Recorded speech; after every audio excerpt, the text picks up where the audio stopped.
नमस्कार दोस्तों। पिछली वीडियो में हमने चर्चा किया था कि जीएस की रणनीति क्या होगी और किस तरीके से हम लोग जीएस को आगे पढ़ेंगे। उसी आधार पे चलते हुए आज हम लोग जो है इतिहास का विषय आरंभ करने जा रहे हैं। तो इतिहास में जैसा कि मैंने आपको बताया था कि इसके 3 पार्ट हैं और तीनों पार्ट में से सबसे ज़्यादा क्वेश्चंस कहाँ से बनते हैं, उन्हीं के संदर्भ को लेते हुए सबसे पहले मैं आधुनिक भारत की शुरुआत करना चाह रहा हूं, ताकि आपको वहां से 60% सवालों के जवाब मिलेंगे। तो शुरू करते हैं। जो आधुनिक भारत है, स्पेशली शुरुआत तो होती है 1757 से, लेकिन जो सवालों की श्रृंखला है वो 1857 की क्रांति से ज़्यादा प्रभावी होती है। तो सबसे पहले हम 1857 की क्रांति के बारे में चर्चा करेंगे।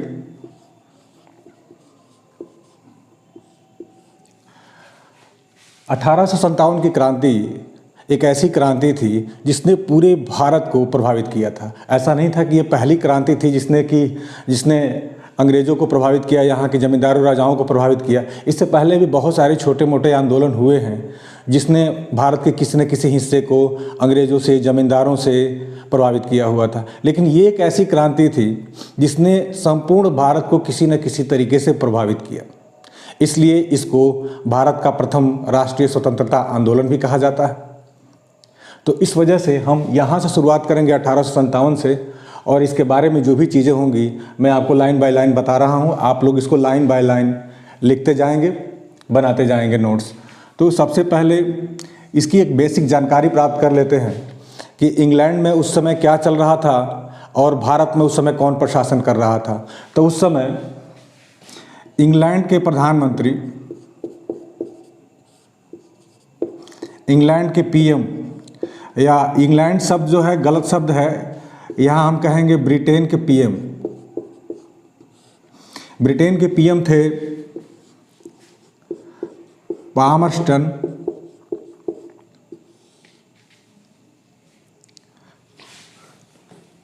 ब्रिटेन के पीएम थे पामरस्टन। भारत में कई राज्य थे जहाँ पे मुगलों का अवशेष विद्यमान था, और एक तरीके से माना जाता था कि बहादुर शाह जफर जो हैं यहाँ के बादशाह हैं। तो भारत में मुगल बादशाह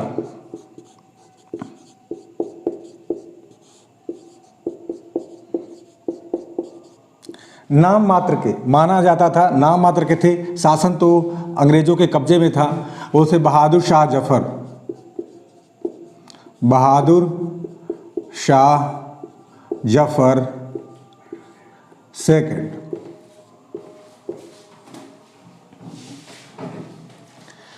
भारत में मैं ऐसे टिक कर दे रहा हूं, भारत में तत्कालीन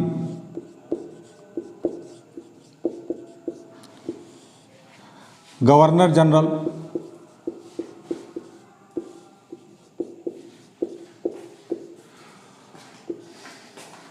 लॉर्ड कैनिंग,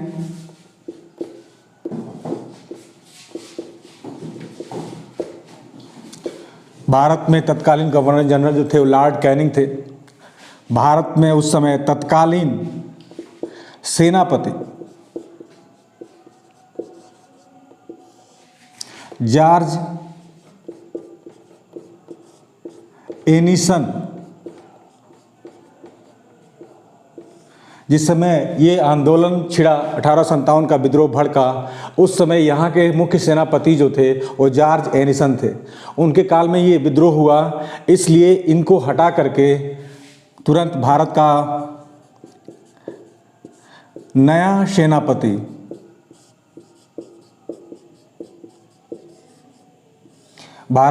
सेनापति कॉलिन कैंपबेल को बनाया गया। Colin Campbell. तो आपसे 2 तरह के सवाल पूछे जाएंगे। पहला ये कि इंग्लैंड के पीएम वर्तमान में कौन थे इस विद्रोह के समय, वर्तमान में गवर्नर जनरल कौन थे भारत में, लॉर्ड कैनिंग। वर्तमान में सेनापति कौन था जब ये विद्रोह भड़का, जॉर्ज एनिसन। और जब विद्रोह भड़क गया तो इनको, जॉर्ज एनिसन को हटा करके किसे भारत का मुख्य सेनापति बनाया गया। यहाँ पे मुख्य जोड़ लीजिएगा, मुख्य सेनापति कॉलिन कैंपबेल को बनाया गया।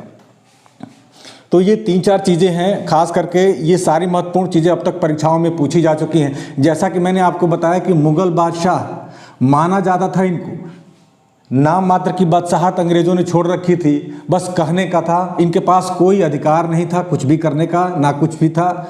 भारत जो है अनेक छोटे छोटे मुस्लिम और हिंदू राज्यों में बटा हुआ था। बस कहने के लिए मुग़ल बादशाह के रूप में बहादुर शाह जफ़र थे।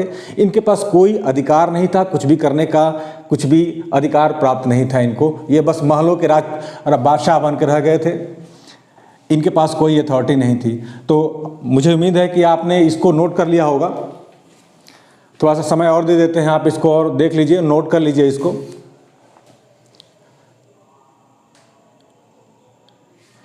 तो मुझे उम्मीद है कि आपने इसको नोट कर लिया है। इस 1857 के विद्रोह में बहुत सारी किताबें लिखी गई हैं इसके स्वरूप के बारे में, कि 1857 का जो क्रांति थी वो एक विद्रोह था सैनिकों का या फिर जनसमूह का विद्रोह था, ये किस तरह का विद्रोह था। तो इसके स्वरूप के बारे में सवाल आता है। स्वरूप में दो ही था कि ये सैनिक विद्रोह था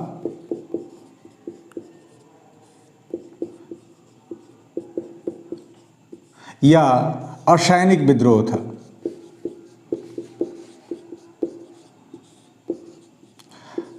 आप लोग थोड़ा तेज़ी के साथ इसको नोट करते चलेंगे क्योंकि लेसन लंबा है, इसलिए अगर आप थोड़ा सा फास्ट चलेंगे तो ज़्यादा ईजी रहेगा। वैसे आपके पास वीडियो है, आप इसको रिटर्न करके देख सकते हैं। तो इसके स्वरूप में मुख्यतः 2 स्वरूपों की चर्चा होती है, सैनिक विद्रोह था या असैनिक विद्रोह था। ये किस तरह का विद्रोह था, जनता के द्वारा किया गया विद्रोह था या फिर सैनिकों ने अपनी सुविधाओं से नाखुश होकर के इस आंदोलन को जन्म दिया था, विद्रोह किया था। जैसे कि आप जानते हैं कि मंगल पांडे ने इसकी शुरुआत की थी। तो क्या कुछ बहुत सारे इतिहासकार, जिसमें कुछ भारतीय इतिहासकार भी हैं, कुछ ब्रिटिश इतिहासकार भी हैं, ज़्यादातर ब्रिटिश इतिहासकार इसको सैन्य विद्रोह ही मानते हैं, लेकिन जबकि भारतीय इतिहासकार इसको असैनिक विद्रोह, यानी कि सिर्फ सैनिकों के द्वारा विद्रोह नहीं किया गया बल्कि उसमें राजा महाराजा जमींदार आम जनता भी शामिल हुई थी, इसलिए इसको असैन्य विद्रोह भी मानते हैं। तो इससे संबंधित कुछ कथन हैं जो लोगों ने कहे, जो एग्जामों में पूछे जाते हैं, बार बार एग्जामों में पूछे जाते हैं। जैसे उनमें से हैं E.R. रीज। E.R. रीज जो है ये कहते हैं कि यह धर्मांधों का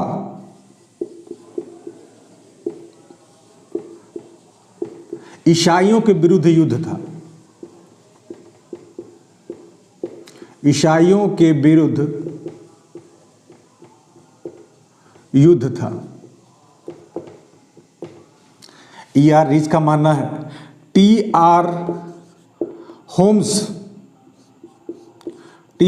होम्स का मानना है कि यह सभ्यता व बर्बरता के बीच युद्ध था।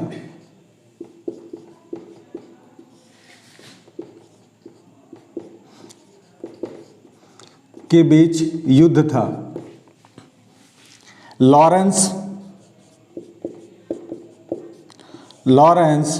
व सिले, ये सभी ब्रिटिश इतिहासकार हैं। इनका मानना था कि ये एक सैन्य विद्रोह है, इसमें कहीं जनता की भागीदारी नहीं थी, पूरी तरीके से सैनिकों द्वारा किया गया विद्रोह था, ये सैन्य विद्रोह है। इसके अलावा भारतीय विद्वानों में भी बहुत सारे विद्वान हैं। एक और इस विदेश साम्राज्यवादी इतिहासकार हैं आउटरम व टेलर। इनका मानना है कि ये विद्रोह जो है 1857 का विद्रोह हिंदू और मुसलमानों का षड्यंत्र था, हिंदू व मुस्लिमों का षड्यंत्र था।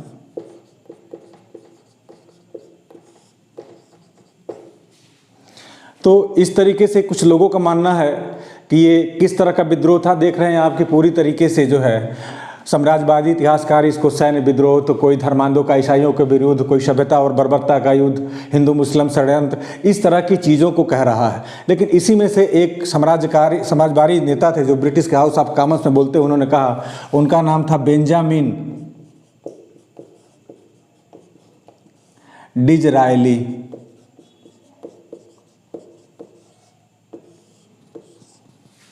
इन्होंने संसद में, ब्रिटिश संसद में बोलते हुए कहा था कि यह एक राष्ट्रीय विद्रोह है।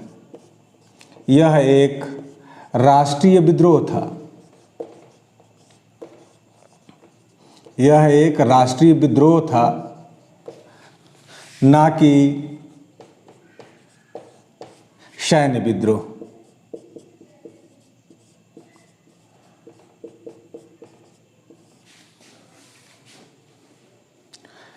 थोड़ा सा मैं ऊपर लिख देता हूं। इस मत में आगे चल करके जवाहरलाल नेहरू, हमारे पहले प्रधानमंत्री जवाहरलाल नेहरू,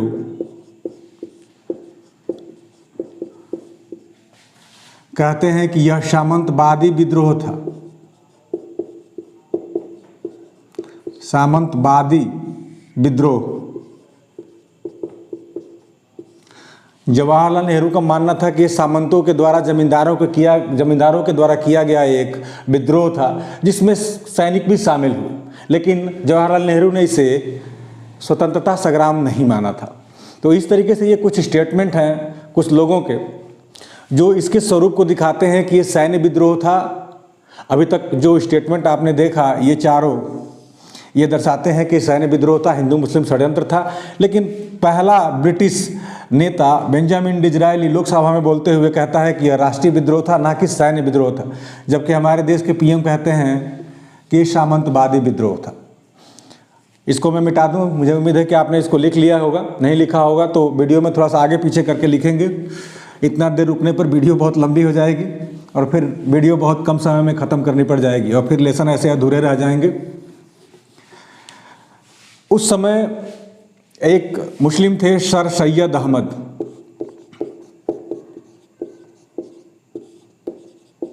सर सैयद अहमद, ये उस समय बिजनौर, यूपी के बिजनौर में कंपनी में अमीन के पद पे कार्यरत कर रहे थे।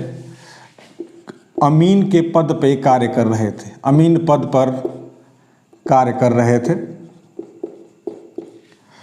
कंपनी के शासन में। इनका कहना था कि यह एक सैन्य विद्रोह है। ये भारतीय थे। सैन्य विद्रोह माना। ये आपसे नहीं पूछा जाएगा कि सैयद अहमद ने क्या कहा इसके बारे में। इनकी एक किताब है जो बहुत चर्चा में रहती है, जो उसी समय तत्कालीन स्थितियों में लिखी गई थी। उसकी चर्चा बार बार होती है। उस किताब का नाम है, इस किताब का नाम ही महत्वपूर्ण है, एन एशे on the cause of Indian revolt.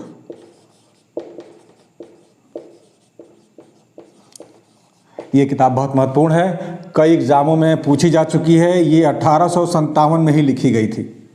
तत्कालीन स्थितियों को देखते हुए उस समय सर सैयद अहमद खान ने इसको लिखा था और ये किताब बहुत महत्वपूर्ण है क्योंकि बिल्कुल तत्कालीन समसामयिक किताब थी। और ये पहले भारतीय थे जिन्होंने इसको सैन्य विद्रोह माना। भारतीय ये भी हैं, लेकिन इन्होंने सैन्य विद्रोह नहीं माना था, बल्कि माना था कि ये सामंतवादी विद्रोह था। लेकिन ये साफ साफ कहते हैं कि एक सैन्य विद्रोह था और उन्होंने अपनी किताब के माध्यम से इसको सिद्ध करने का प्रयास किया। सर सैयद अहमद खान बिजनौर में,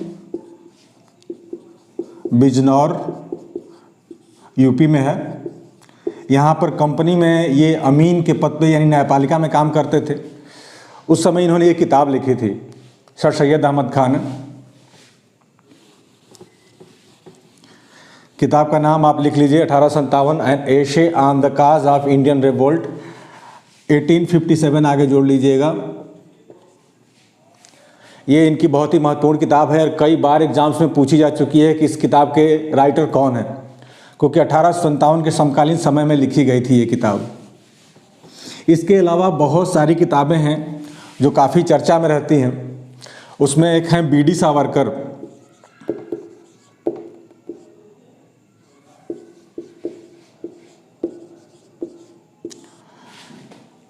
इनका पूरा नाम है विनायक दामोदर सावरकर। इन्होंने क्या लिखा, इनकी पुस्तक कई बार एग्जाम में पूछी जा चुकी है। इस बात को ध्यान रखिएगा, the Indian war of independence, the Indian war of independence 1857।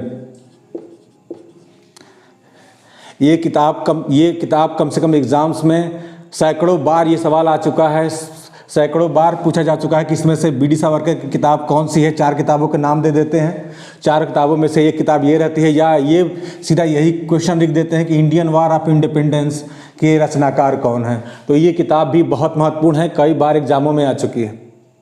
इन्होंने इस विद्रोह को राष्ट्रीय विद्रोह कहा।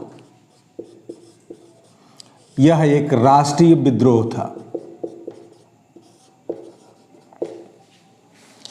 ये आपको इस किताब का नाम हर जीएस की बुक में आपको मिल जाएगा, हर जगह ये नाम विद्यमान है। खास करके 1857 की क्रांति के संबंध में इनकी ये किताब जो है सुपरहिट है, कई बार एग्जामों में पूछी जा चुकी है। आप इसे नोट कर लीजिए। इनका पूरा नाम विनायक दामोदर सावरकर था। इसके अलावा भी बहुत सारे राइटर हैं जिन्होंने इस पे किताब लिखा, जिसमें से सबसे प्रमुख हैं सुरेंद्र नाथ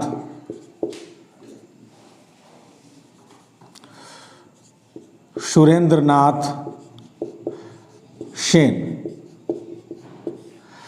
पूरा नाम बार बार लिख के नहीं आता है, शॉर्ट में इनका नाम किताबों में SN सेन मिलता है। इन्होंने भी, इनकी खास बात है, थोड़ा सा इनकी किताब का नाम लिख लीजिए, 1857। इनकी किताब का नाम ही है 1857।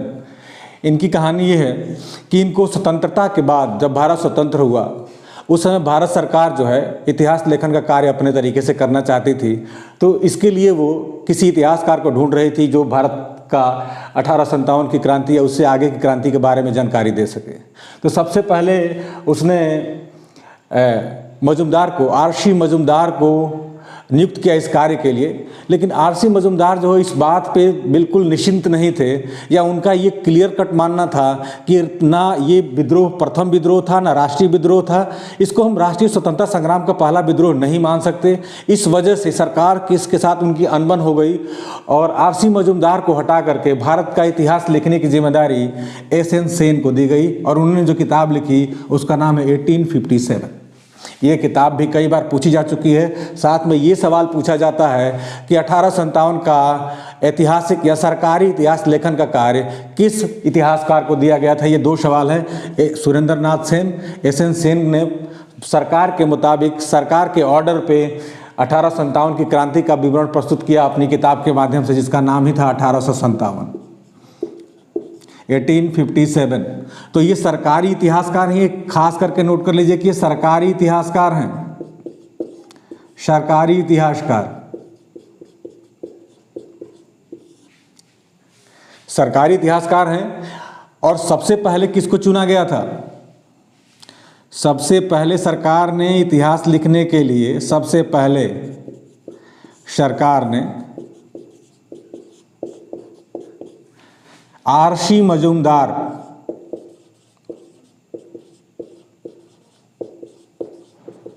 रमेश चंद्र मजुमदार को इतिहास लिखने की जिम्मेदारी दी थी। लेकिन जैसा मैंने आपको बताया, फिर से रिपीट नहीं करूंगा, सरकार के साथ अनबन के बाद जो है सुरेंद्र नाथ सेन को ये जिम्मेदारी दी गई और उन्होंने ये किताब लिखी। तो फिर इन्होंने स्वतंत्र रूप से कौन सी किताब लिखी? इनकी भी किताब बहुत महत्वपूर्ण है, a sepoy mutiny and the rebellion of 1857। ये इनकी किताब का नाम है जो स्वतंत्र रूप से आर.सी. मजूमदार ने लिखी। ये एग्ज़ाम में कई बार पूछ चुका है, ये भी एग्ज़ाम में कई बार पूछ चुका है, क्योंकि दोनों एक तरीके से सरकारी इतिहासकार रहे हैं, लेकिन बाद में मजूमदार जी को हटा करके एस.एन. सेन को बनाया गया था। इसलिए ये दोनों किताबें एग्ज़ाम में कई बार पूछी जा चुकी हैं और इन दोनों किताबों को आप ध्यान से लिख लीजिए बढ़िया से और कंठस्थ कर लीजिए। ऊपर जो सर सैयद अहमद की किताब बताया वो भी एग्ज़ाम में कई बार पूछी जा चुकी है। मैं आपको उन्हीं किताबों के नाम बता रहा हूँ जो एग्ज़ामों में कई बार पूछी जा चुकी हैं। इस वजह से ये सारी किताबें काफ़ी इम्पोर्टेंट हैं। तो मुझे उम्मीद है कि आपने इसको लिख लिया होगा। सुरेंद्र नाथ सेन को तो आपने लिख ही लिया, उनकी विशेषता भी लिख ली। मजूमदार को अगर नहीं लिखा है, किताब का नाम है the sepoy mutiny and the rebellion of 1857। इसके अलावा दो किताबें और हैं, Shashi Bhushan Chaudhary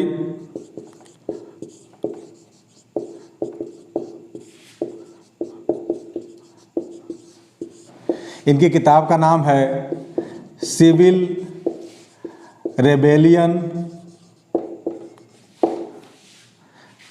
of the mutiny. इनकी किताब बहुत महत्वपूर्ण है। इसके अलावा पूरन चंद जोशी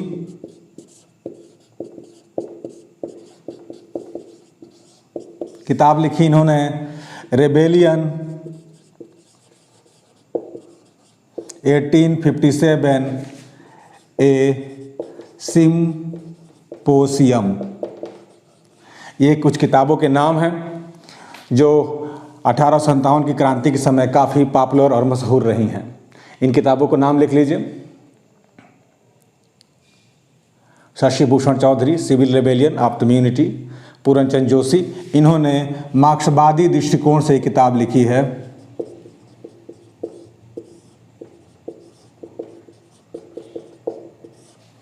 मार्क्सवादी दृष्टिकोण से ये किताब लिखी गई है।